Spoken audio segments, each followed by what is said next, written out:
Hello and welcome to The Print. We have with us Iltija Mufti, who's the daughter of former Chief Minister of Jammu and Kashmir, Mehbooba Mufti. She's contesting from Bij Behara. This is your first political sort of a plunge. Is it something that you decided to do it because of the demand, or is it that something that you wanted to do to take the mantle forward?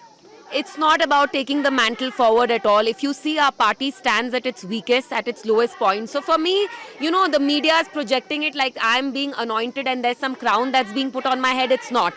We are working to revive the PDP. I think it's all about, giving people hope, giving them hope that we'll give them a sense of safety, security, and most importantly, a sense of dignity.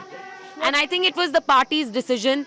They felt that I emerged as a very strong voice post the abrogation of Article 370. They understand that we have a weak assembly which needs strong voices. And what is your vision for Jammu and Kashmir if you are elected as an MLA? What is it that you look at? I mean, look, as an MLA, you are a very tiny cog in the entire system, but my immediate priority would be to, alleviate their miseries, alleviate their problems, and give them a sense of safety, give them a sense of dignity. You heard so many women complain about how their husbands, their sons have been picked up by the police. They're languishing in jails under not under trivial charges in laws like draconian laws like UAPA, PSA. So people here don't even have safety. They don't know if their sons are going to be picked up by the police on these trivial charges. So for me, the priority is to give them this assurance that their identity, their land, their resources is not something that's going to be under threat, and we will fight for their resources. You saw Engineer Rashid has been granted bail. How do you see his impact on JNK polls?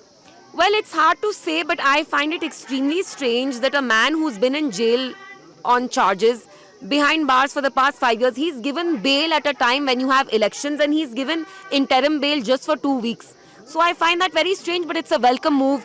I mean, I hope that he's not just given interim bail. I hope he's freed, because after all, he's also the member of parliament for North Kashmir. So why should we deny the people of North Kashmir their elected representative? I'm sure they also have problems, and he needs to fulfill his duties as an MP of North Kashmir. But do you think it will have impact on your the party?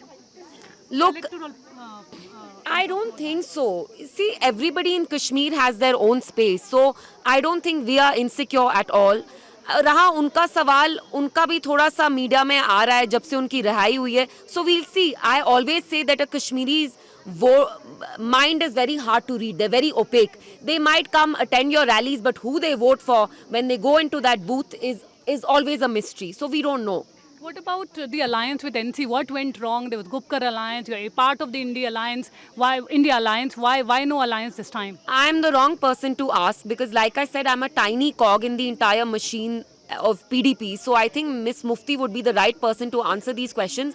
But look, you don't win because you're part of an alliance or a coalition. At the end of the day, an MLA election is an individual fight. If people relate to Iltija Mufti, then they'll vote for me. So the coalition part of it doesn't scare me at all. But I think it's good if other parties are getting together on a same platform, because you understand that this is a very tough time for all the people of Jammu and Kashmir. And why Mehbooba ji decided not to contest?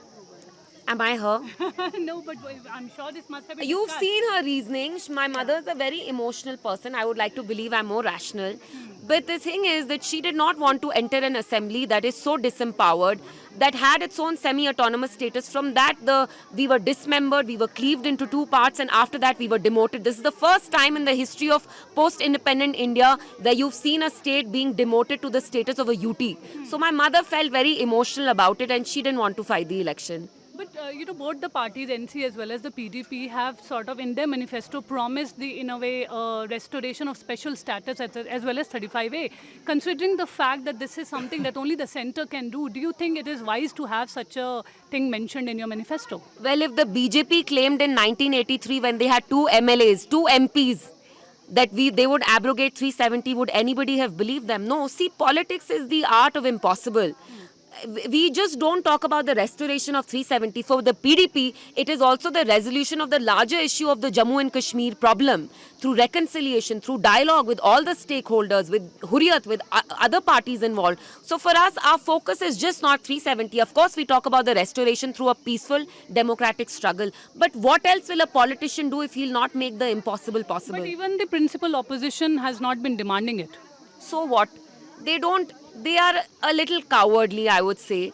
they are scared to talk. Although there are parties like the DMK who've come out fully in the support of the people of Jammu and Kashmir and the cause of restoring special status. So it's okay. हमारी राजनीति opposition से थोड़ी ना चलेगी. We decide what our agenda is. What has changed in Kashmir in the last 5 years, according to you? I feel like the middle ground has been obliterated completely. It's very tough being in, the moderate camp, in the democracy camp, and making people understand why they should vote. There is a crippling sense of alienation. There's a growing sense of disillusionment and the fear that their identity is going to be subsumed. So it's very tough to reach out to them because they say कि आप लोगों को तो दिल्ली ने खत्म किया, आप क्यों mainstream, आप क्यों इंडिया का झंडा पकड़े हुए हैं, आपकी तो इतनी बेइज्जती की. So it's very tough. And at the same time, the administration, Manoj Sinha, the LG, he has said that a lot has been done for the development of Kashmir. How do you see that? You can see the development. We are in a village right now where the road is not even motorable. You heard the women tell me about how pregnant women, 7-month-old pregnant women have to go walk kilometers to fetch clean water. Is this development? We have scams. For the past 5 years, whatever recruitment scams have happened have all been tainted by corruption. Is this development? The rate of unemployment is the highest at 36%. Is this development? Is this Vikas? So under him, under the LG, you think not much development has taken place? You can see for yourself. I'm in a village where there are no motorable roads, where you don't even have access to clean, safe drinking water. The boys here are being arrested by police. You saw 3 women approach me about how their sons have been booked under UAPA PSA. Forget development, there's no sense of security also. They feel that there's that return of the Ikhwan Task Force Pota era where they could not leave their homes and feel safe. They don't feel safe anymore. But you're contesting election at a time when all the power will sort of rest with the LG. Whether it's the police, whether it's the land. So how do you see this? How will the government and elected government function? I believe that even though this is going to be the weakest assembly in the history of Jammu and Kashmir, our voice will matter. So many people in Jammu and Kashmir know now because I raised my voice at a time when everybody was quiet. They were quiet like a church mouse. So I feel like my voice, my words will carry a lot of weight, and I intend to speak the truth on the floor of the assembly. But what kind of an elected CM would it be? I mean, how do you see the role of the CM? Well, I'm not going to be the chief minister, so that's not my headache. Who is going to be? Unfortunately, the chief minister is going to be like the mayor of a municipality. That's the truth. So there's not going to be much of a difference between an MLA and the chief minister. This is a reality. But our weight, what we say will count for. And so I'm not in the chief minister kaun banega race. But one thing is for sure, the next government will not be formed without the support of the PDP. I feel like the PDP will be a kingmaker. Do you think there will be a fractured one? Of course it will. You can see that there's no way for any particular party. There is going to be a completely fractured mandate, and it will be eventually a coalition that will be cobbled up amongst various parties, and PDP in that is going to play a crucial role. Just a last few questions. There's a lot of apprehensions among people that a lot of separatists are going to get elected as MLAs.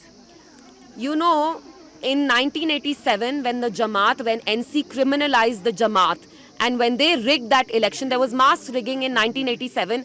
Our history took a turbulent turn. It altered the course of our history, and it's something that we still haven't recovered from 35 years later.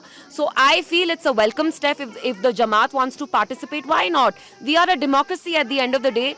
Everybody has the right to participate peacefully. So I welcome this move. I wish NC had not rigged the election in 1987. We wouldn't have been at this point. कहते हैं ना, लम्हों ने खता की, सदियों ने सजा पाई. That's exactly what happened. But a lot of people are also saying in political parties that Jamaat has been fielded by the BJP indirectly, so that in case of a fractured verdict, they can obviously cobble up the numbers and form the government. I mean, that is a theory. You see, whenever you have elections in any state, you will have these theories and conspiracies about permutations and combinations. But I hope that's not the case, because people in Jammu and Kashmir have always held Jamaat in high regard. They've done phenomenal work. They run free schools. They provide free education to so many school kids. So let's not forget It's a positive thing that you... I think it's a very positive role. Why should we be petty? Why should we view everything through the prism of vote bank? कि वो मेरा vote काटेंगे तो जमात हराम है. जब वो आपकी मदद करते हैं तो वो हलाल है. जब वो आपका वोट काट रहे हैं तो वो हराम है. गलत है. We cannot be petty. You have to have